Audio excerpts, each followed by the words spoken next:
So I hope you people have read section 197. We'll immediately go to the principles that are incorporated in it. एक exam के purpose से इसमें principles ज़्यादा important हैं और आपको इसका लूजली वर्किंग आना चाहिए कि ये काम कैसे करता है. I'll give you the illustrations. But जो 197 का सैंक्शन रिक्वायरमेंट है, ये जो बार है, ये बार किस पे लगता है? कॉग्निजेंस पे. Always remember. तो कोर्ट संज्ञान नहीं ले सकता जनरली ऐसी सिचुएशन में without the sanction of the state or central government as the case may be. इसका ऑब्जेक्ट क्या है? The object of section 197 is to give an assurance to an honest and a sincere police officer to perform his duty honestly and to the best of his ability to further public duty. ठीक है? However, the authority cannot be camouflaged to commit crime. Object इसका ये है कि public एक bonafide honest public servant अपना काम बिल्कुल भी ईमानदारी एंड ऑब्जेक्टिविटी से करे and he shouldn't worry about frivolous prosecutions जो उसके रास्ते में आ सकते हैं, क्योंकि फॉल्स केस बहुत होते हैं. पब्लिक सर्वेंट ने कोई काम किया, काम उसने गुड फेथ में किया, उस पर काउंटर केस हो गया. तो अगर सारे पब्लिक सर्वेंट पे काउंटर केसेस होने लगे तो कोई पब्लिक सर्वेंट एक्ट करने से पहले 10 बार सोचेगा. सो protection to these officers is really necessary. Protection to public servants is really necessary. तभी 197 है कि without the sanction of the state or the central government as the case may be, the cognizance cannot be taken of the offence. Test क्या है? How will you determine कि public servant जो है can claim the protection under 197 of the CRPC? Once an act or omission has been found to be committed by the public servant in discharge of his duty, so it must be given a liberal and wide construction so far its official nature is concerned. But again, I'll reiterate that the public servant is not entitled to indulge into criminal activities. To that extent, Section 197 of the CRPC has to be narrowly construed and in a restricted manner. मतलब जब ये पाया जाएगा कि जो official duties में जो public servant ने एक्ट किया है तो आप जजेस पे मैंडेट है कि आप इसको तब लिबरली कंस्ट्रू करिए. लेकिन जब ये पाया गया कि पब्लिक सर्वेंट क्रिमिनल एक्टिविटीज़ में इंडल्ज कर रहा है under the colour of his office, तो इन दैट सिचुएशन 197 को नैरो कंस्ट्रक्शन दिया जाएगा.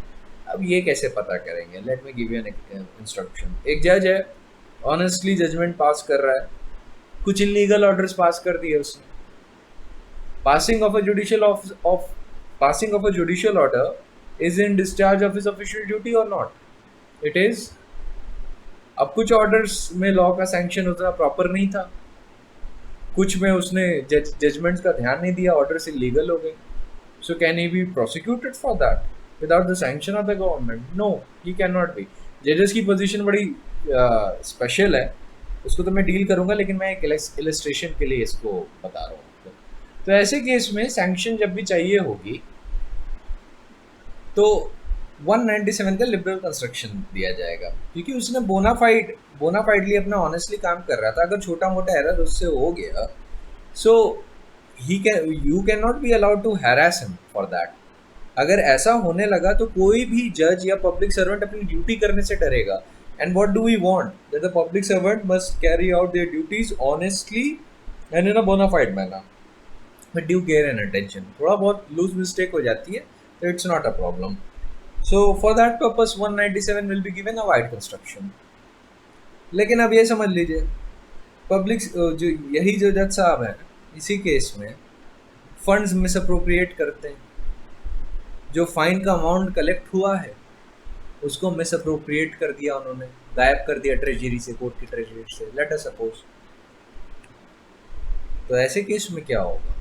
ऐसे केस में 197 को नैरोली कंस्ट्रू किया जाएगा. It is no part of a जजेस duty to misappropriate the funds. What was he doing at the time of misappropriating the funds? वो वहाँ गया ही क्यों?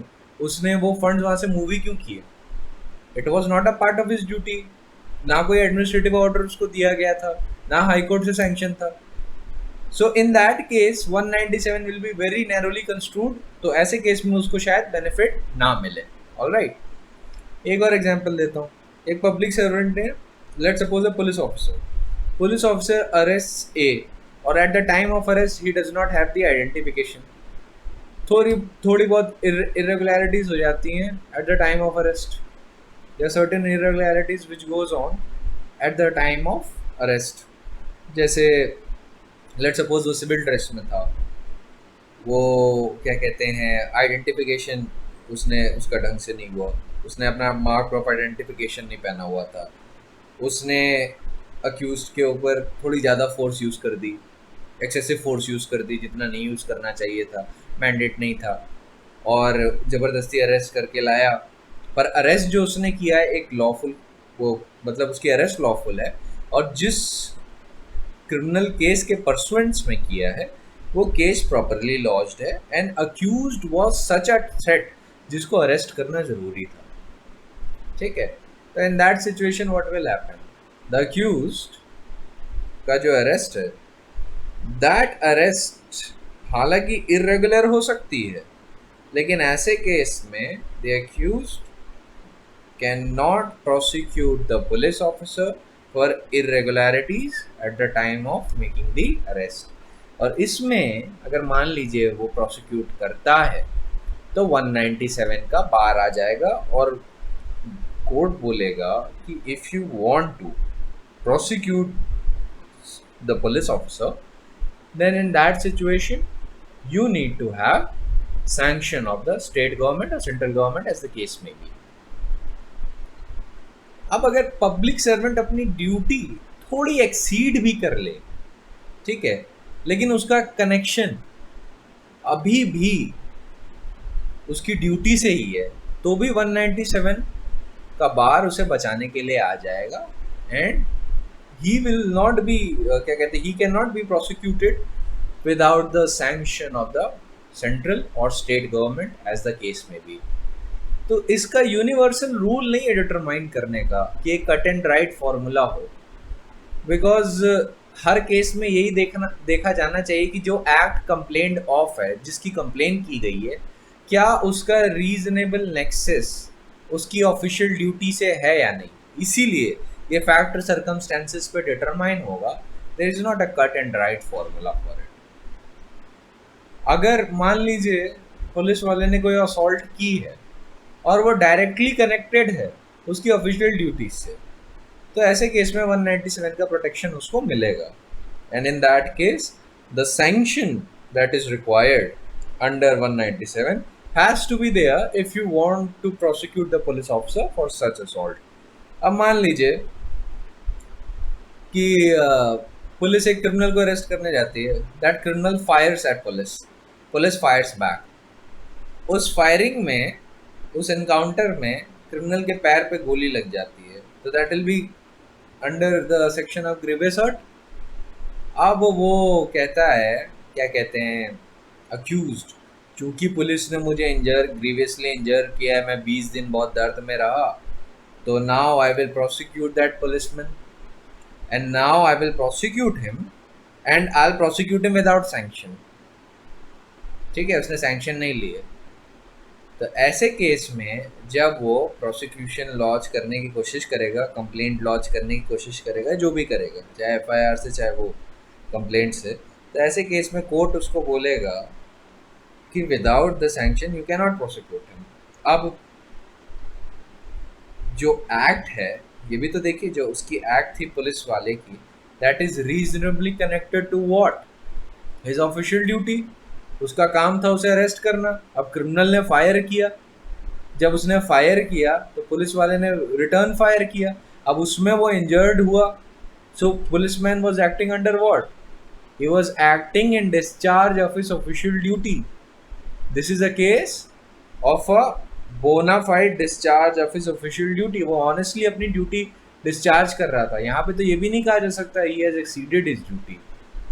तो ऐसी सिचुएशन में अगर द एक्यूज, जो क्रिमिनल पकड़ा गया, जो बाद में एक्यूज बनेगा, if he wants to prosecute the policeman for causing injury to him. So he needs to have sanction of the state or central government as the case may be. लेकिन आप इसी case में accused जो है जिसको arrest करने के लिए पुलिस जाती है वो सरेंडर कर देता है, ये कहता है कि ठीक है मैं आपके साथ आ रहा हूँ, और पुलिस जो है ना ज़बरदस्ती उसके पैर पे गोली मार देती है ये दिखाने के लिए कि हमने अपनी जान पे खेल के इसको अरेस्ट किया, और गैलेंट्री अवार्ड आगे जाके जिससे उनको मिले गवर्नमेंट से और प्रमोशन मिले. Now 197 will be very narrowly construed. यहाँ पे ही हैज़ एक्टेड इलीगली, ये इलीगल काम था उसका. तो ये कैसे डिटरमाइन होगा कि सैंक्शन इज नेसेसरी और नॉट? ये फैक्टर सर्कमस्टेंसेस पे डिटरमाइन होगा. Generally at the time of framing of charge ये प्ली ली जाती है generally when we see that, but we will come to that. अभी नेक्स्ट प्रिंसिपल हम लोग डील करते हैं कि अगर असॉल्ट इज इंट्रिंसिकली कनेक्टेड और related to the performance of official duties, sanction necessary है. But such relation to duty should not be a pretended or fanciful claim. बस कहने मात्र नहीं होना चाहिए कि सिर्फ कहने के लिए आप कह रहे हैं या स्टेटमेंट कह रहे हैं, कोई मटेरियल नहीं है उसको सपोर्ट करने के लिए, कोई सर्कमस्टेंसेस नहीं है उसको सपोर्ट करने के लिए. यहाँ पे ये देखा जाएगा कि whether the facts and circumstances are such कि your plea is also being supported by other evidence, be it direct or circumstantial on the point. उसमें एविडेंस को वे नहीं किया जाता है, अप्रिशिएट नहीं किया जाता है, बस प्राइमा फेसाई देखा जाता है सर्कमस्टेंसेस को. Always remember at this stage the appreciation of evidence is not to be there. Appreciation होता है ट्रायल पे, ट्रायल से पहले अप्रिसिएशन ऑफ एविडेंस नहीं होता. वहाँ पे सिर्फ प्राइमा फेसाई एविडेंस कंसिडर किया जाता है. और अगर offence is directly and reasonably connected with the official duty, then the requirement of sanction is there. But it should always be remembered that it is no part of official duty to commit an offense. In case offense was incomplete and it could not be proved, the official act would ordinarily be covered under the provision of 197 CRPC. But in case offense is proved and it is shown that it was no part of official duty of a policeman to do such an act, then in that case 197 would not be there. एक और illustration आपको देता हूँ. मान लीजिए police वाला आपके घर ज़बरदस्ती आता है, कहता है कि घर से निकलो. आप कहते हो क्यों भाई, क्यों निकल जाऊँ? तो कहता है मैं पुलिस वाला हूँ, and he uses force against you और आपको ज़बरदस्ती घर से निकाल देता है. Now if you want to prosecute him, you can do that. It was not a part of his official duty to get evictions from home. वो कहाँ से लोगों को evict करने की अथॉरिटी उसको कहाँ से आई? क्या कोई कोर्ट का ऑर्डर था? नहीं, वो अपनी मर्जी से कर रहा है. Because he believes that he's a policeman, now he has this authority. Then no, that is a wrong presumption and 197 उसको प्रोटेक्ट करने नहीं आएगा. इसमें कोई सैंक्शन की ज़रूरत नहीं है, आप उसे प्रोसिक्यूट कर सकते हैं. अब पुलिस वाला मान लीजिए किसी वुमेन के साथ बदतमीजी करता है, तो ऐसे में भी 197 का प्रोटेक्शन नहीं अप्लाई करेगा. पुलिस वाला क्या, कोई भी पब्लिक सर्वेंट अगर किसी वुमेन से बदतमीजी करेगा and he commits offences against women, then in that situation he will be prosecuted and 197 का बार नहीं आएगा. और ये कौन से ऑफेंसेस अगेंस्ट वुमेन है? ये है outraging the modesty of the woman and rape offenses. ठीक है, उससे related offenses है. तो furthermore it should be very clear to you कि ये सारी चीज़ें fact और circumstances पे determine होंगी. इनका कोई universal criteria नहीं है. ये सुप्रीम कोर्ट ने कहा है, and when the Supreme Court says there is not a universal criteria, so we cannot make a universal criteria, and anyone who tries to make a universal criteria, he'll be wrong. He'll simply be wrong. ठीक है. तो test क्या है आपके लिए? The test is whether the acts complained of have a direct connection or nexus with the discharge of his official duty. और दूसरे शब्दों में whether the police officer was acting or purporting to act in discharge of his official duty. Police officer or public servant depending on the scenario. तो that we'll come to the next principle then. कौन decide करेगा कि sanction necessary है? वो competent authority decide करेगी according to the provision of 197. अगर मान लीजिए स्टेट पुलिस है, पुलिस वाला का एग्जांपल इसलिए लेते हैं क्योंकि सब लोग पुलिस वालों को जनरली जानते हैं, तो आपका सैंक्शनिंग अथॉरिटी स्टेट गवर्नमेंट होगी. अगर मान लीजिए सेंट्रल पुलिस है जैसे दिल्ली में, तो सैंक्शनिंग अथॉरिटी सेंट्रल सॉरी जब स्टेट गवर्नमेंट में है तो सैंक्शनिंग अथॉरिटी स्टेट गवर्नमेंट होगी, और जब सेंट्रल गवर्नमेंट है तो सैंक्शनिंग अथॉरिटी सेंट्रल गवर्नमेंट होगी. जैसे दिल्ली में सैंक्शनिंग अथॉरिटी सेंट्रल गवर्नमेंट बनती है. Alright, further we come to the next principle. Question of sanction के स्टेज पे डील किया जाना चाहिए. तो सुप्रीम कोर्ट बोलता है कि question of sanction generally cognizance की स्टेज पे ही डील किया जाना चाहिए. The magistrate should be aware and see to it himself कि the magistrate or court depending on scenario कि the question of sanction should be dealt with at the stage of taking cognizance. But अगर मान लीजिए गलती से magistrate ने संज्ञान ले लिया, तो ऐसे केस में यही point the question of sanction, ये सैंक्शन नहीं है मुझे प्रोसिक्यूट करने की, वो आगे की स्टेज पे आप उठा सकते हैं. Or finding to that effect is permissible, that plea can be taken at the first time before the appellate court as well. ये जान लीजिए, अगर मान लीजिए ट्रायल कंक्लूड हो गया और जजमेंट पास हो गया, तो ये प्ली पहली बार appellate स्टेज पे भी आप ले सकते हैं, बिकॉज ये जो प्रोविजन है ना, ये मैंडेटरी इन नेचर है. इफ दी जो एक्ट्स कंप्लेन्ड ऑफ है have a direct nexus with the discharge of the official duty of the public servant. ये याद रखिएगा, ये मैंडेटरी प्रोविजन है. आपको याद होगा मैंने 465 को 2 पार्ट में बंटवाया था कल आपको, और 2 पार्ट में बंटवाने का सबसे बड़ा रीजन था कि जब आप सेकंड पार्ट में आते हैं तो आप एक देखते हैं कि और एनी एरर और irregularity in any sanction for prosecution. Omission शब्द गायब है. जब फर्स्ट पार्ट पे आते हैं तो वहां पे लिखा है कि or sentence or order passed by a court of competent jurisdiction shall be reversed or altered by a court of appeal, confirmation or revision on account of any error, omission or irregularity in complaint, summons, warrant, etc. omission शब्द है यहाँ पर कि मतलब अगर वो नहीं भी है, omission का मतलब क्या होता है कि it's not there, गायब है. तो omission है और वो इतना बड़ा एरर नहीं है कि जिसने फेलियर ऑफ जस्टिस कर दिया है, प्रेजुडिस किया है, तो it cannot be reversed or altered on that ground alone. लेकिन जब सैंक्शन की बात करता है लेजिस्लेचर, तो सेकेंड पार्ट में कह देता है और एनी एरर और इरेगुलरिटी. वो कहता है कि मान लीजिए जो सैंक्शनिंग अथॉरिटी ने जो सैंक्शन दी है वो इरेगुलर है, वो जनरल फॉर्म्स में नहीं है जैसे देता है, या मटेरियल प्लेस कर दिया है और कहीं से दिख नहीं रहा है कि उसने एक्सप्रेसली सैंक्शन दी है, पर इम्प्लाइडली दी है. इम्प्लाइडली सैंक्शन दिख रही है, एक्सप्रेसली नहीं दिख रही. कोई फॉर्मल ऑर्डर नहीं है, पर कंटेंट प्लेस कर दिया कोर्ट के सामने, और उस कंटेंट को प्लेस करने से ही लग रहा है कि हाँ कॉम्पिटेंट अथॉरिटी ने सैंक्शन के लिए अलाउंस दे दी है कि yes you can prosecute such public servant. तो उस सिचुएशन में तो 465 क्योर करने के लिए आ जाएगा. लेकिन अगर सैंक्शन दी ही नहीं है, देयर इज एन ओमिशन, गायब है, it's not there, if the sanction is not there, तो वो इरेगुलरिटी क्योर नहीं कर पाएगी. Always remember that 197 is material. तभी मैंने कल आपको 465 2 पार्ट में बंटवाया था. Always keep this difference in mind. Alright,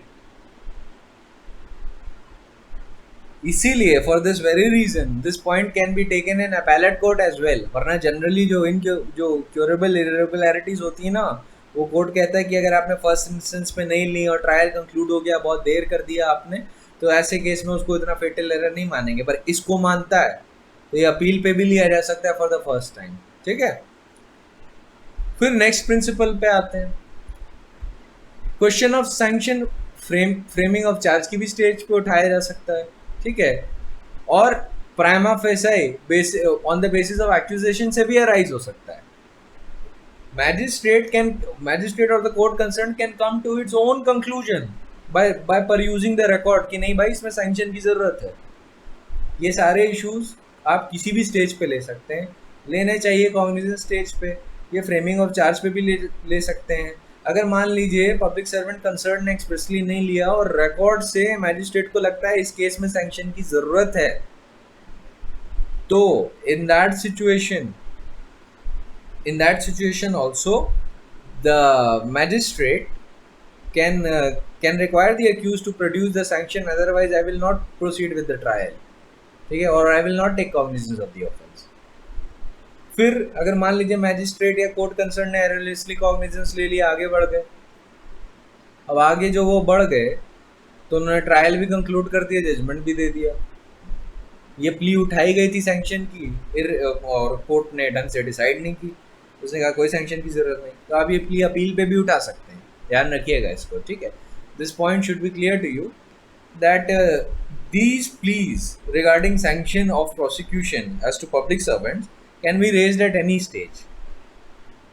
पर उसके लिए सबसे पहला सवाल क्या होगा, whether the act complained of was acting or purporting to discharge in his official duty. जो व्यक्ति जो कंप्लेंट की है उसके खिलाफ, पब्लिक सर्वेंट के खिलाफ, in that situation ये देखा जाएगा whether there is a reasonable connection with the act complained of with the discharge of his official duty. अगर है तो 197 will be given a liberal construction, अगर नहीं है तो 197 will be given a narrow construction, और फिर हो सकता है कि वो प्ली मटेरियल ही ना हो. तो क्वेश्चन ऑफ सैंक्शन कई स्टेज पे अराइज हो सकता है. जुडिशियल इंक्वायरी में एविडेंस के दौरान अराइज हो सकता है. वेदर सैंक्शन इज नेसेसरी और नॉट, स्टेज बाय स्टेज पे भी आ सकता है, depending on the material brought on record upon the facts and circumstances of each case. किसी भी स्टेज ऑफ प्रोसीडिंग्स में कंसिडर हो सकता है. प्रोग्रेस ऑफ ट्रायल में भी आ सकता है, मैजिस्ट्रेट खुद ही रिकॉर्ड देख के पता कर सकता है कि नहीं इसमें सैंक्शन की ज़रूरत है, ठीक है. और जहां उसको लग गया कि भाई यहाँ पे सैंक्शन की ज़रूरत नहीं है तो he can proceed with the trial. अगर एरोनियसली लग गया तो यही पॉइंट आप अपील पे भी उठा सकते हैं. You can raise this point in appeal as well. So this should be clear कि ये प्ली कहाँ ली जा सकती है एंड वाई ऐसा क्यों है, बाकी के साथ क्यों नहीं है और इनके साथ क्यों है. Remember to read this provision with 465 कि कुछ केसेस ऐसे होते हैं where it's not possible to decide the question effectively and finally without giving opportunity to defense to adduce the evidence. कई केसेस ऐसे हो सकते हैं जहाँ पे इतना कॉम्प्लेक्स इशू अराइज हो जाए कि यार पब्लिक सर्वेंट ने जो एक्ट की है वो discharge in his official duty है या नहीं. इसके लिए हो सकता है मुझे डिफेंस को अलाउंस देना पड़े कि अपना एविडेंस एड्यूस करो. तो ऐसे केस में क्वेश्चन ऑफ गुड फेथ और bad faith or reasonable connection in the discharge of his official duties can be decided at the time of trial also. ठीक है, कभी कभी ऐसी सिचुएशन हो जाती है. अब मान लीजिए फेक इनकाउंटर का एलिगेशन लगाया गया है पुलिस वालों पे, 3 पुलिस वाले फेक इनकाउंटर का एलिगेशन लगाया गया है. तब इनकाउंटर वैलिड भी हो सकता है. अब इनकाउंटर क्या होता है, encounter is an exercise of right of private defence. आप सबके पास भी अवेलेबल है. पुलिस के केस में इनकाउंटर क्यों कहते हैं, इनकाउंटर इसलिए कहते हैं because the policeman has encountered such a situation where he has to exercise that right and जो the firearms that has been given by the state government to the policeman can be used in that situation. उस situation में वो use हो सकते हैं. तो जब वो ऐसी सिचुएशन एनकाउंटर करता है where let's suppose the criminal fires at the policeman, तब तो पुलिस वाले को right of private defence exercise करना होगा ना. That pistol is not for show purposes, that is meant to be used in the situation where it so demands. जब जरूरत पड़े तभी यूज करना है, ऐसे नहीं. तो वो तो वैलिड एनकाउंटर है. राइट ऑफ प्राइवेट डिफेंस में सेक्शन 100 अलाउ करता है कि जहाँ पे आपके पास कोई आपके ऊपर कोई ऐसी असॉल्ट होती है जिसमें आपको जान का खतरा होता है, तो everybody has a right to cause death in order to protect themselves. ये right of private defence section 100 of the IPC से फ्लो करता है. तो ये पुलिस वालों के पास भी अवेलेबल है, हमारे पास भी अवेलेबल है. तो in this situation the question arises कि अगर फेक एनकाउंटर पाया गया तो भाई 197 का प्रोटेक्शन नहीं मिलेगा, लेकिन अगर रेगुलर मतलब ये एनकाउंटर क्रिमिनल ने सच में फायर किया था और ये एक्चुअल एनकाउंटर था जिसके अंदर वो मारा गया, हर एनकाउंटर में डेथ नहीं होती है, लेकिन मान लेते हैं इसमें एनकाउंटर में डेथ हो गई, तो ऐसे केस में इन this case the requirement of sanction चाहिए या नहीं, ये क्वेश्चन के लिए डिफेंस का एविडेंस भी देखना बड़ा ज़रूरी हो जाता है। तो ऐसा सवाल जो है ना ट्रायल पे भी डिटरमाइन हो सकता है। क्यों?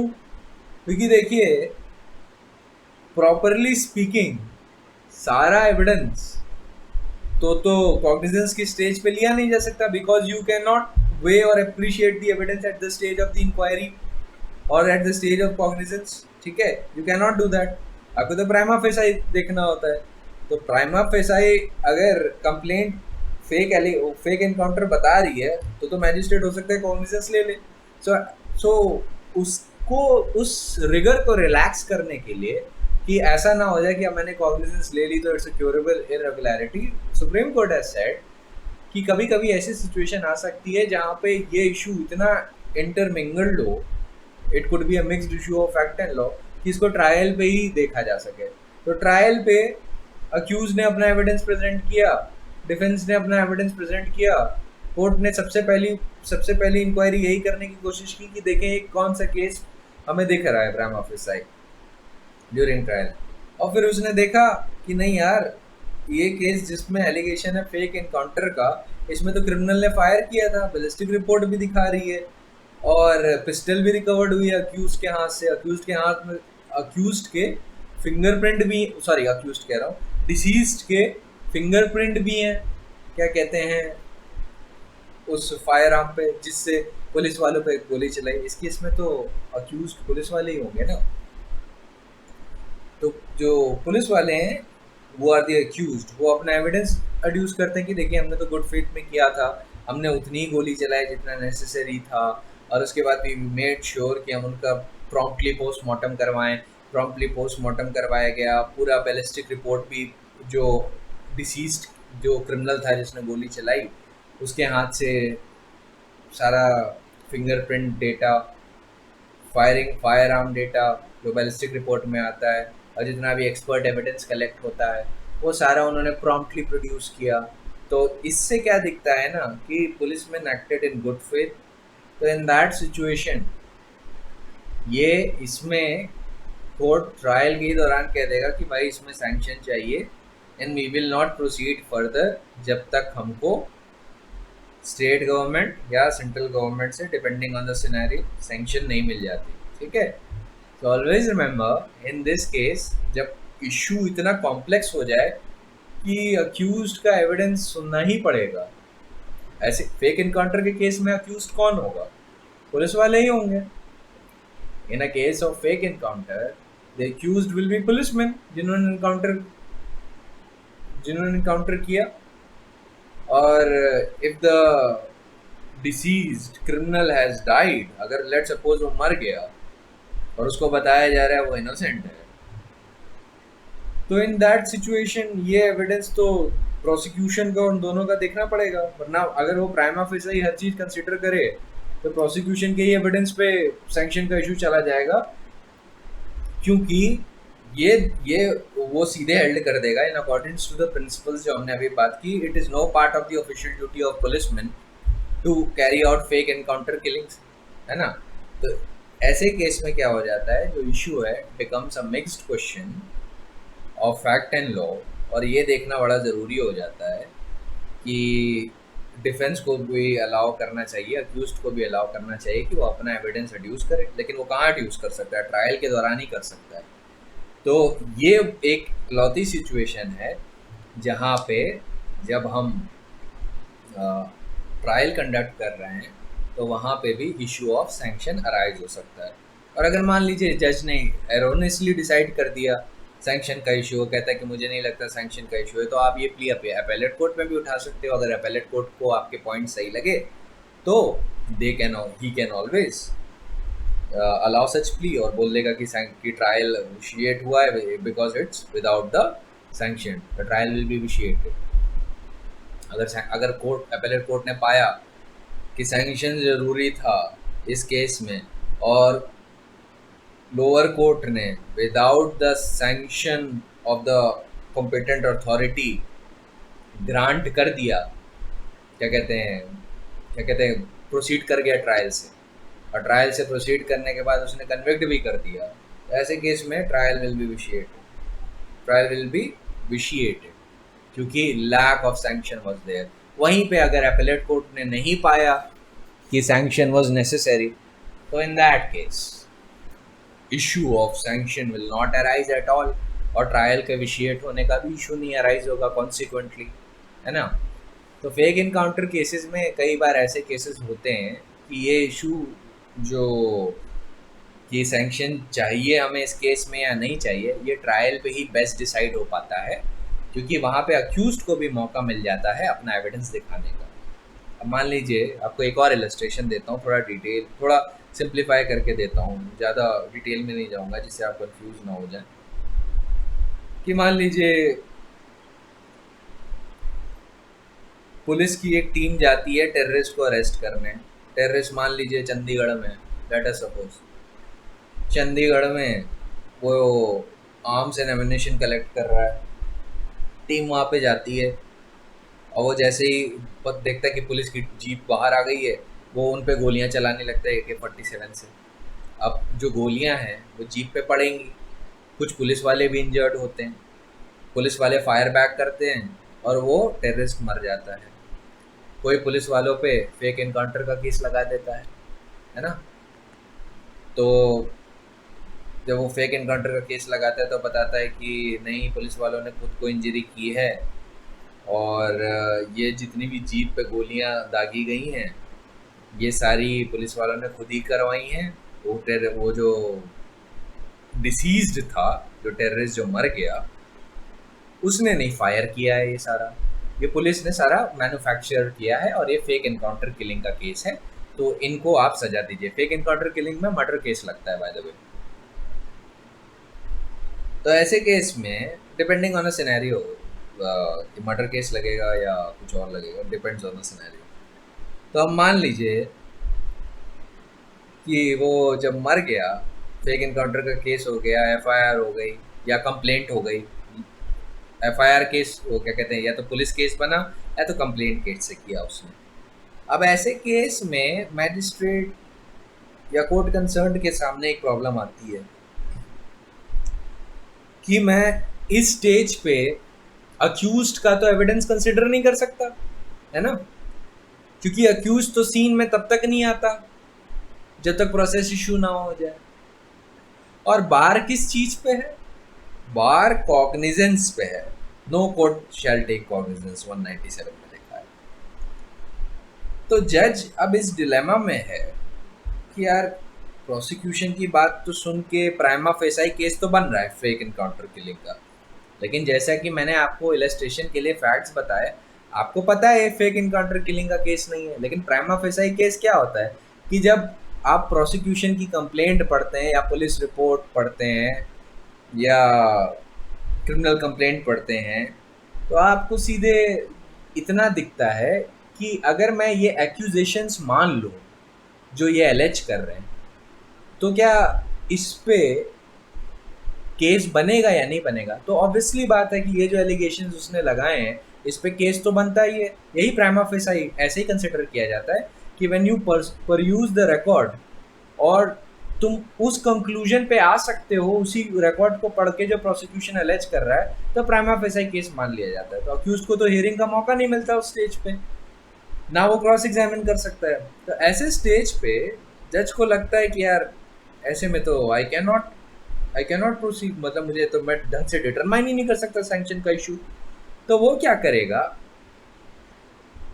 कॉग्निजेंस ले लेगा, प्रोसेस इशू करेगा। कॉग्निजेंस यहाँ पे तो इलीगल है या नहीं उधर ट्रायल पे पता चलेगा। तो आगे बढ़ा, चार्ज फ्रेम किया और फर्स्ट इशू जो उसने डील करने की कोशिश की वह सैंक्शन का इशू। अब यहाँ पे अक्यूज्ड ने, जो पुलिस वाले थे, उन्होंने अपना सारा मटेरियल डाला। उन्होंने बताया कि ये देखिए हमने प्रॉम्प्टली पोस्टमार्टम रिपोर्ट की, AK-47 पे टेररिस्ट की उंगलियों के निशान भी थे, जो गोलियां हमारी जीप पे लगी वो पिस्टल से नहीं चली हैं, वो AK-47 से चली हैं, ठीक है। और बैलिस्टिक रिपोर्ट भी भी प्रेजेंट की कि जो प्रॉम्प्टली आई है कि ट्रैजेक्ट्री क्या थी। ट्रैजेक्ट्री थी, मान लीजिए वो छत से चला रहा था क्रिमिनल, तो वो दिखा, तो वो बैलिस्टिक रिपोर्ट ये भी बताएगी ट्रैजेक्ट्री क्या थी, क्या कहते हैं गोली की, कहाँ से, कि वो व्हाट आर दी प्रिजम्पशंस या अजम्पशंस कि प्रोबेबली ये इतने डिस्टेंस से चली है, इस एंगल से चली है, ये भी बताया जा सकता है। अब जो फायर आर्म है, और किस फायर आर्म से चली, ये भी बैलिस्टिक रिपोर्ट में आएगा, है ना। पुलिस वाले इंजर्ड हुए, उनको प्रॉम्प्टली हॉस्पिटल में डाला गया, वो भी क्या कहते हैं, उनकी भी रिपोर्ट्स आ गई, जितनी भी एक्सपर्ट रिपोर्ट्स थी वो भी आ गई। फिर वो साथ में जो पुलिस वालों को और भी जो टेररिस्ट के खिलाफ मटेरियल मिला था वो भी आ गया, 2-3 आई विटनेस का भी अकाउंट वहाँ पे दिख गया। तो वैसे कि इतनी की तो ज़रूरत नहीं है, इसके 1/3 में ही सैंक्शन का इशू अराइज हो जाता, लेकिन मान लीजिए इतना सारा चीज़ें हैं। तो यहाँ पे ना, it is not a case of fake encounter, this is a case where these policemen were acting in discharge of their official duty and there was a rational connection with their act. अरे वो fire कर रहा है, उन पे terrorist गोलियां चला रहा है, तो they have a right to protect themselves, right? So that this is a valid case. There is a rational nexus between their act and the discharge of their official duties. It is the duty of the policeman to apprehend the criminal. लेकिन if the criminal fires back, they also have a right to private defense. अब वो criminal से deal करेंगे तो criminal इतने अच्छे तो होते नहीं कि सरेंडर कर दें, तभी भी कॉल देम क्रिमिनल्स, वरना क्राइम ही क्यों करते। तो ऐसी सिचुएशन में, in this situation, the issue of sanction can be decided at the stage of trial itself. Trial itself पे ही आ सकता है। मान लीजिए जज नहीं उठाता तो डिफेंस ही, जो पुलिसमैन को लॉयर रिप्रेजेंट कर रहा है, डिफेंस इटसेल्फ कैन से इसमें सैंक्शन का इशू अराइज होता है। अगर मान लीजिए किसी ने नहीं किया, जज खुद ही रिकॉर्ड को देख के इस कंक्लूजन पे आ सकते हैं, नहीं यार इसमें तो सैंक्शन का इशू है, तो बिना सैंक्शन के वो प्रोसीड नहीं कर सकता, तो कह देगा कि जब तक आप सैंक्शन नहीं लाते हैं गवर्नमेंट से, तब तक मैं इनको प्रोसिक्यूट नहीं कर सकता, I am sorry, I can not proceed further. अब मान लीजिए इसी केस में जज ने इलीगली वो आगे बढ़ गया, तो ऐसे केस में आप ये इशू एपेलेट कोर्ट में भी उठा सकते हैं, एंड एपेलेट कोर्ट ये सारे मटेरियल कंसिडर करेगा, वो सीधे कहेगा कि नहीं यार पुलिस वालों की बातें तो एकदम सही हैं, the accused is right and this case requires sanctions under 197, hence the sanction should be accorded. ठीक है। फिर अभी इसी केस को उल्टा कर देते हैं। अब मान लेते हैं कि पुलिस वालों ने किसी इनोसेंट को कस्टडी में लिया, उसको गोली मार दी और बता दिया वो टेररिस्ट है, और पॉइंट ब्लैंक रेंज से गोली मारी है। पॉइंट ब्लैंक रेंज से जब भी आप गोली मारते हैं ना, तो टैटूइंग हो जाती है पीठ उस स्पॉट पे जितने पास से आपने मारा है। अब मान लीजिए वो टैटूइंग आ गई, अब पुलिस तो बता रही है टेररिस्ट था, और पॉइंट ब्लैंक रेंज से मारने का एविडेंस भी अक्यूज्ड, क्या कहते हैं वो, अक्यूज्ड कह रहा हूँ सॉरी, प्रोसिक्यूशन जो है ये एविडेंस एड्यूस करता है कि ये देखिए पॉइंट ब्लैंक रेंज से मारा गया है टेररिस्ट को, इसका मतलब है कि ये पर्सन जिनको पुलिस टेररिस्ट बता रही है वो उसकी कस्टडी में था और ये टेररिस्ट नहीं था। साथ में मान लीजिए पुलिस इन्वेस्टिगेशन या कंप्लेंट होती है, let us suppose it's a complaint case, तो कंप्लेंट केस में वो आई विटनेसेस प्रोड्यूस करता है प्रोसिक्यूशन अपने, जिनका स्टेटमेंट ऑन ओथ रिकॉर्ड हो रहा है। वो बताते हैं कि नहीं वो तो बहुत इनोसेंट आदमी था, वो तो कॉलेज गोइंग व्यक्ति था, वो तो he was not a terrorist at all, उसको तो ज़बरदस्ती बनाया यार पुलिस ने ऐसे। उसके बाद जो रिपोर्ट्स हैं एक्सपर्ट की, ये टैटूइंग है, ब्लैक मार्क है, इसका मतलब वो कस्टडी में था, पॉइंट ब्लैंक रेंज से मारा गया। तो ऐसे में जो जज है, जज कॉग्निजेंस ले लेता है, मान लीजिए prima facie fake encounter killings पे, और जो आपका अक्यूज्ड है इस केस में वो यही पुलिस वाले, वो कहते हैं कि नहीं दिस केस रिक्वायर सैंक्शन, पर अब वो ना उनके पास कोई प्रॉम्प्ट पोस्टमार्टम रिपोर्ट है, ना सर्कमस्टेंसेस उनके फेवर में, उल्टा सर्कमस्टेंसेस उनके अगेंस्ट हैं, ना कोई प्रॉपर आई विटनेस है, ना ये दिख रहा है कि उनका गुड फेथ है, गुड फेथ मतलब ड्यू केयर एंड अटेंशन। साथ में ये भी दिक्कत है कि अगर वो पुलिस वालों की बात मान ले कि वो टेररिस्ट था, तो पॉइंट ब्लैंक रेंज से तुमने कैसे मारा? उसको गोली चलाने का अधिकार तब है जब आप खुद को प्रोटेक्ट कर रहे हो। गोली आप ऐसे नहीं चला सकते। अगर आपने गोली ऐसे चला दी तो that is illegal, that is not authorised by law. तो पॉइंट ब्लैंक रेंज से चलाने का मतलब ही यही है कि वो आपकी कस्टडी में था, वरना तो आप इतने पास। अगर आप ये बोल रहे हैं कि जो इनकाउंटर किलिंग है वो आपने राइट ऑफ प्राइवेट डिफेंस में किया, तो प्राइवेट डिफेंस के लिए दिखना तो चाहिए कि उसने भी कुछ आपके ऊपर रिटेलिएट किया, या उसने कोई ऐसा अटेम्प्ट किया जिससे आपको लगे कि आप उसके एकदम से पास पहुंच गए और पास पहुंच के आपने उसे गोली मार दी। नहीं, this situation will not be allowed. This will be considered a case of fake encounter and there will be no requirement for sanction in this case. ठीक है? हमारे पहले केस में there was overwhelming evidence कि उसने गोली भी चलाई थी, पुलिस वाले इंजर्ड हुए थे। यहाँ पे किसी को इंजरी नहीं हुई है, और अगर मान लीजिए इंजरी हुई भी है तो सुपरफिशियल हुई है।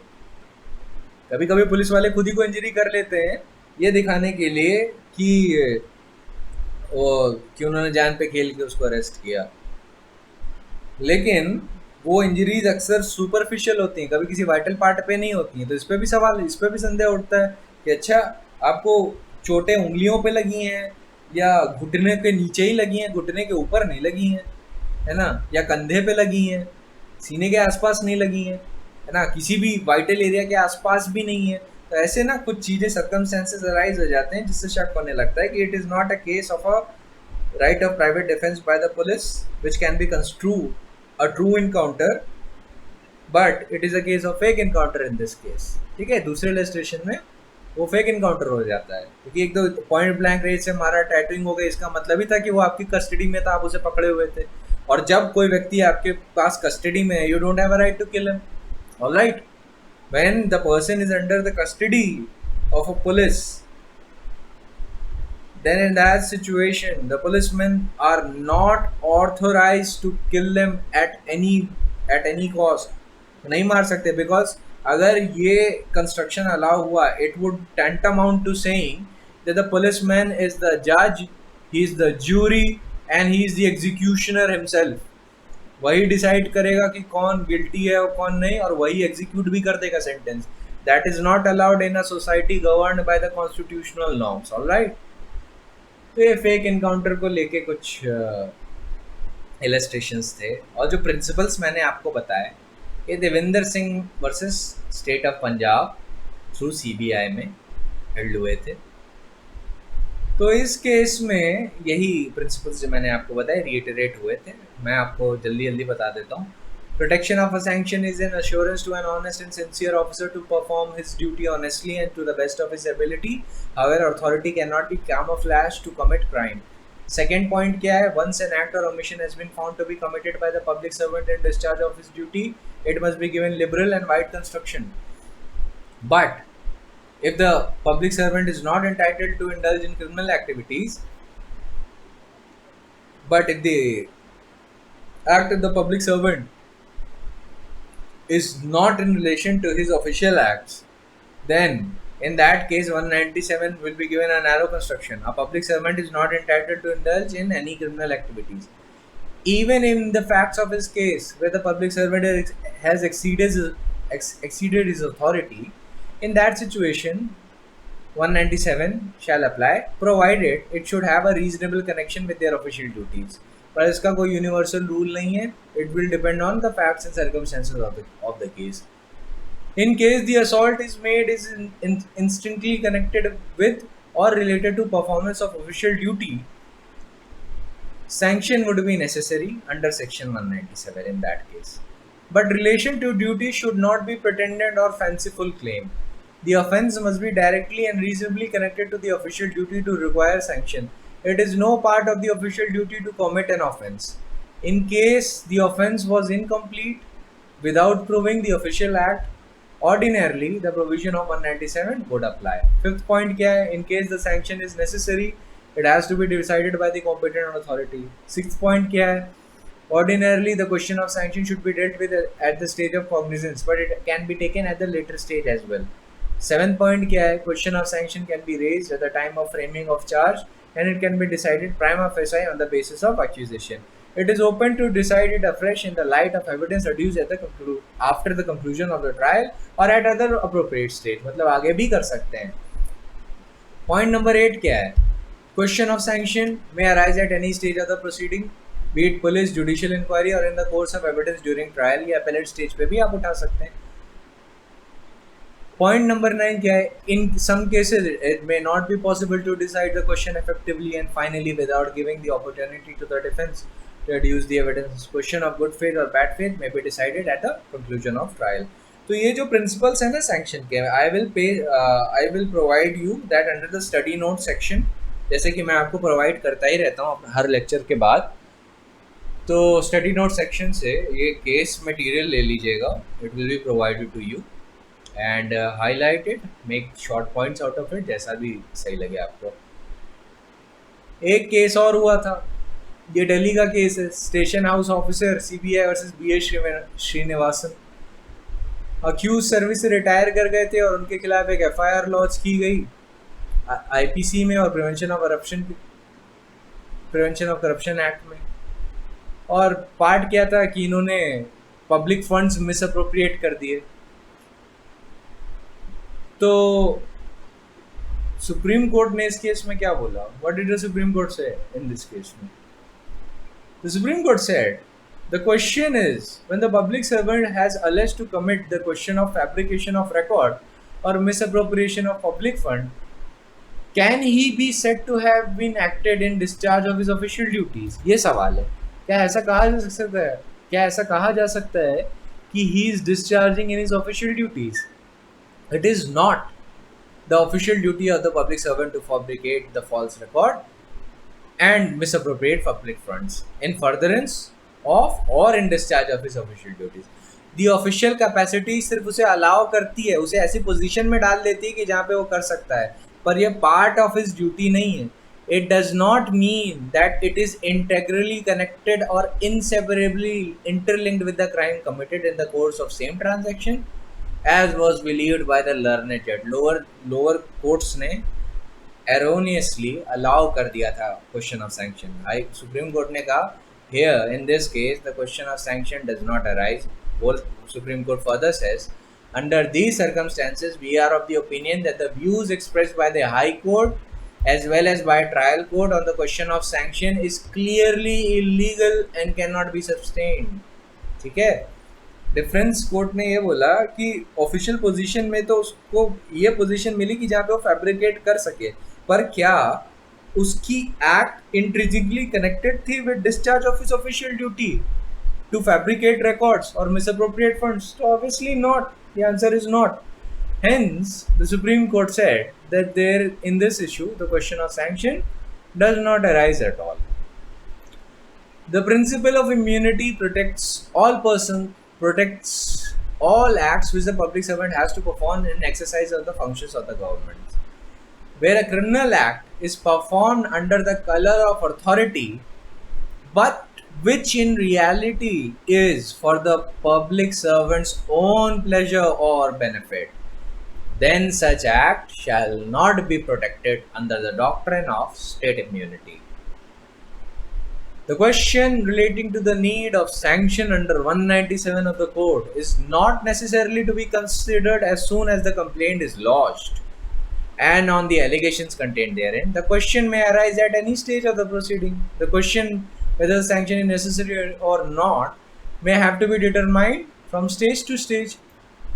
Generally आप चार्ज फ्रेमिंग की स्टेज पे भी ले सकते हैं, पर लेटर स्टेज पे भी ले सकते हैं, कॉग्निजेंस की भी स्टेज पे भी ये सवाल आ सकता है. Even while discharging his official duties, if a public servant enter into a criminal conspiracy or indulges into a criminal misconduct, such misdemeanor on his part is not to be treated as an act in discharge of his official duty, and therefore provisions of section 197 of the code will not be attracted. All right. तो ये तो principal मैंने आपको बता दिए 197 के with the help of the few illustrations. अब जो सैंक्शन है, जो अथॉरिटी देगी वो किन ग्राउंड्स पे देगी? What are the grounds on which the sanctioning authority has to grant sanction? तो इस पे भी कुछ इश्यूज हैं। अब पहला इश्यू इस पे ये है कि क्या ग्रांट करते वक्त क्या authority for grant of sanction, the competent at the time of granting the sanction, whether the competent authority exercises a quasi judicial function। तो इसको लेके द प्रिंसिपल्स आर कि कॉम्पिटेंट अथॉरिटी को इतना देखना है कि what is required to be seen by the competent authority is whether the facts placed before it, कि जो भी तथ्य प्रस्तुत किए गए हैं कॉम्पिटेंट अथॉरिटी के सामने जो सैंक्शन ग्रांट करेगी इन अ गिवन केस, क्या वो इस नेचर के हैं कि प्रोसिक्यूशन जस्टिफाइड है अपना कंप्लेंट लॉन्च करने के लिए। क्या वो इस नेचर के हैं कि अगर वो प्रोसिक्यूशन का वर्जन पढ़े और उसका मटेरियल कंसिडर करे तो उसके बाद सैंक्शनिंग अथॉरिटी इस कंक्लूजन पे आ सकती है कि नहीं, this ground is not entirely covered by, और क्या कहते हैं, this ground is not entirely covered by 197। तो in that situation competent authority has to grant sanction. अगर वो पाती है कि अगर है तो in that situation it can refuse to grant sanction. For इसको लेके एक और प्रिंसिपल ये है कि वो उस पर कोई कोर्ट की तरह इंक्वायरी या ट्रायल नहीं हेल्ड करती, वो सिर्फ मटेरियल देखेगी और वो मटेरियल में बस इतना देखेगी कि जो मटेरियल जो कंप्लेनेंट या प्रोसिक्यूशन ने competent authority B it state government या सेंट्रल गवर्नमेंट के सामने जो रखा है वो इतना सफिशिएंट है कि पब्लिक सर्वेंट को प्रोसिक्यूट किया जा सकता है इस ग्राउंड पे। Is it that sufficient that the public servant can be prosecuted on the basis of the material placed before him? If the answer is yes, then it should grant sanction. If the answer is no, then it can refuse sanction। ठीक है, और ध्यान रखिए बात prosecution की गई है, conviction की नहीं की गई है। तो कॉम्पिटेंट अथॉरिटी को क्या कंसिडर करना है कि प्रोसिक्यूशन हो सकता है या नहीं, ये नहीं कंसीडर करना है कि क्या कन्विक्शन होगा या नहीं, क्योंकि ये तो जज डिसाइड करेगा ना, कॉम्पिटेंट अथॉरिटी डिसाइड करेगी। Competent authority exercises a executive और an administrative function, they are not exercising a judicial function at that time. Alright, ये कब हेल्ड हुआ था? On what basis am I saying that? This point has been dealt by doctor Subramanian Swamy versus doctor Manmohan Singh, which was decided on 31 January 2012। कुछ guidelines और बता देता हूँ मैं आपको। First, grant of sanction is an administrative act. Purpose 197 का सिर्फ इतना है जितना आपकी पब्लिक सर्वेंट फ्रिवलेस और वेक्सेशियस प्रोसिक्यूशन से बच सके। ये करप्ट लोगों को बचाने के लिए नहीं है, ठीक है। इस eight the time of granting of sanction, public servant जिसके खिलाफ वो सैंक्शन ग्रांट करने की सोच रही है कॉम्पिटेंट अथॉरिटी, उसकी हियरिंग नहीं कंडक्ट करता, वो उसको सुनवाई नहीं करेगा। ही will not here that public servant. Alright, hearing का चांस नहीं मिलता है पब्लिक सर्वेंट को। ये कॉम्पिटेंट अथॉरिटी को सिर्फ खुद ही कंसिडर करना है, और सैंक्शनिंग अथॉरिटी को सिर्फ प्राइमा फेसाई केस कंसिडर करना है कि क्या प्राइमा फेसाई ये मटेरियल को देख के लगता है क्या नहीं भी प्रोसिक्यूटेड। अगर आंसर है हाँ, तो they should grant the sanction under 197। Competent authority inquiry पे नहीं जाएगा जज की तरह कि क्या ये सच है या नहीं है। You will not conduct a trial. Alright, फिर कि if the sanctioning authority after considering the entire material placed before it, if it entertains any doubt on any point, the competent authority may specify the doubt with sufficient particulars and may request the authority who sought the sanction to clear the doubt, but that would only be to clear the doubt in order that the authority may apply its mind properly and not for the purpose of considering the representations of the accused which may have been filed while the matter is pending sanction.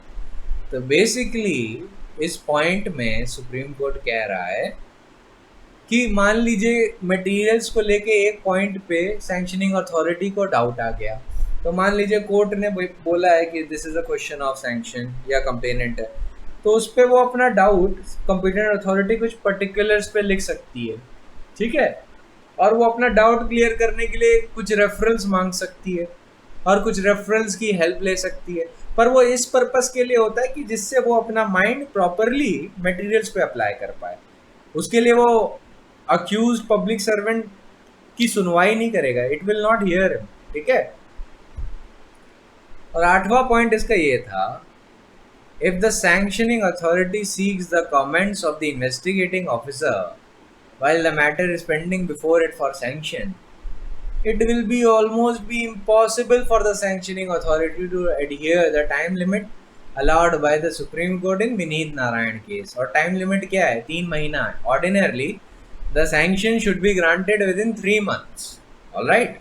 Ordinarily, इसी 3 महीने के अंदर उनको सब consider करना है, क्योंकि उनको कोई इंक्वायरी या ट्रायल थोड़ी ना हेल्ड करना है, उनको तो प्राइमा फेसी मटेरियल देखना है, is it sufficient to prosecute और नॉट। और जब इतना देख लिया तो it has to grant sanction, और अगर उनको लगता है कि प्राइमा फेसी मटेरियल नहीं है तो it can refuse to grant sanction.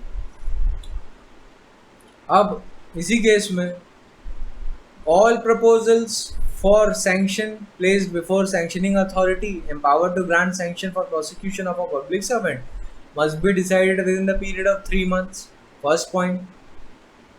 दूसरा point, where the consultation is required by the Attorney General, Solicitor General or Advocate General, as the case may be, and the same is not possible within 3 months, then an extension of 1 month period can be allowed.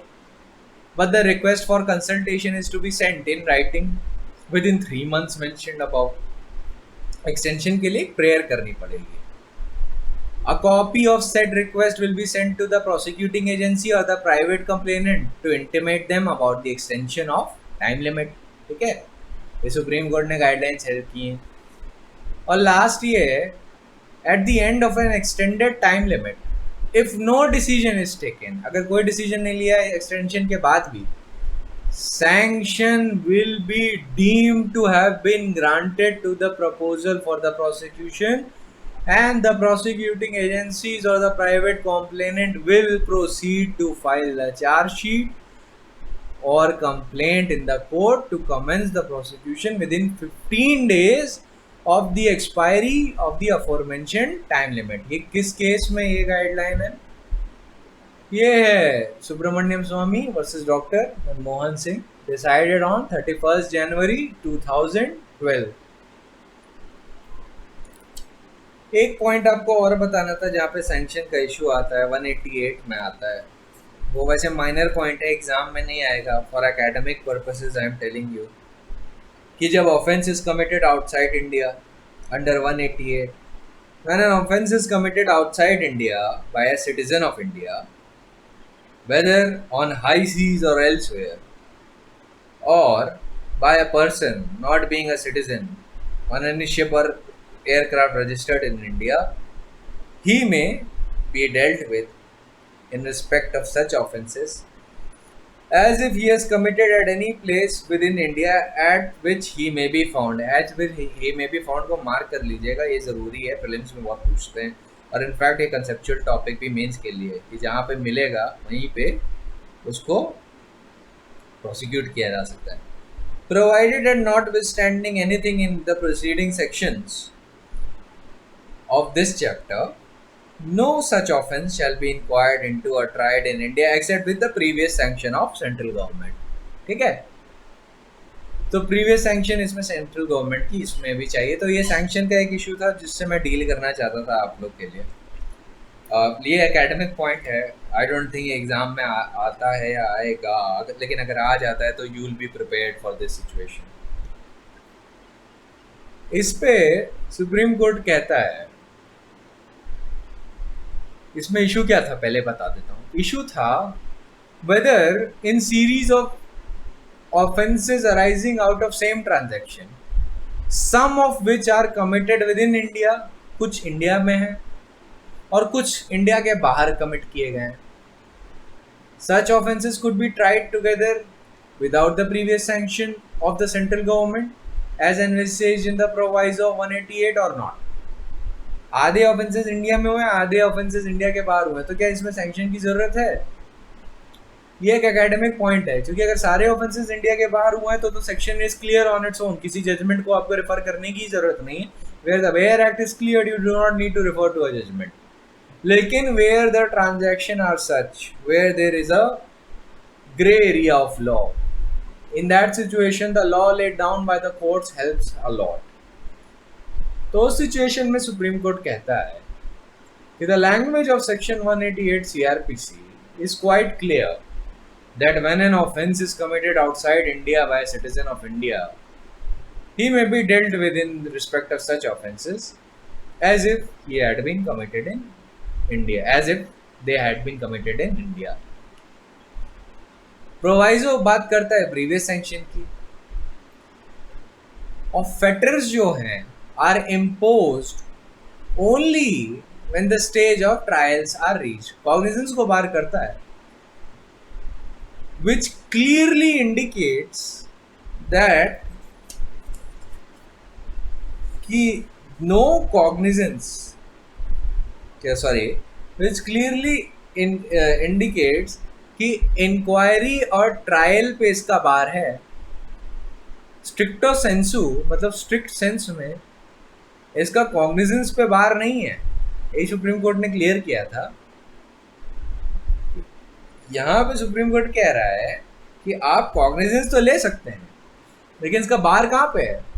Inquiry और trial पे है. 188 section 188 का bar is on the stage of inquiry and trial. तो Supreme Court ने कहा up to the stage of taking cognizance, मतलब investigation, पूरी investigation हो सकती है. Okay, up to the stage of taking cognizance previous sanction की जरूरत नहीं पड़ती. मतलब you can take the investigation, you can take the cognizance, फिर जब आप आगे बढ़ते हैं आप इशू ट्रायल की सिचुएशन पे जाते हैं. When you want to try such person, trial कहाँ से शुरू होता है? चार्ज फ्रेमिंग की स्टेज से. मान लीजिए आप ट्रायल पे गए, वहाँ पे आपको सेंट्रल गवर्नमेंट की सैंक्शन की जरूरत पड़ेगी. तो कोर्ट ने बोला कि magistrate is free to proceed against the accused in respect of the offences having been committed in India and to complete the trial and pass judgment therein without being inhibited by the other alleged offenses for which the sanction is required. तो court ने बोला इस grey area में जहाँ पे आधे offence India में और आधे ऑफेंस इंडिया के बाहर हैं, उसने बोला उसके लिए आप ट्रायल हेल्ड कर सकते हो और पूरा जजमेंट पास करते हो. That's not a problem. लेकिन उन ऑफेंसेस का ट्रायल में जो इंडिया के बाहर हेल्ड हुए हैं, इन that situation you need the previous sanction of the central government if you want to proceed with the trial. Okay. So this was the case that has been dealt with in Gauri Rohan Badekar versus Sujata Sanjay Badekar.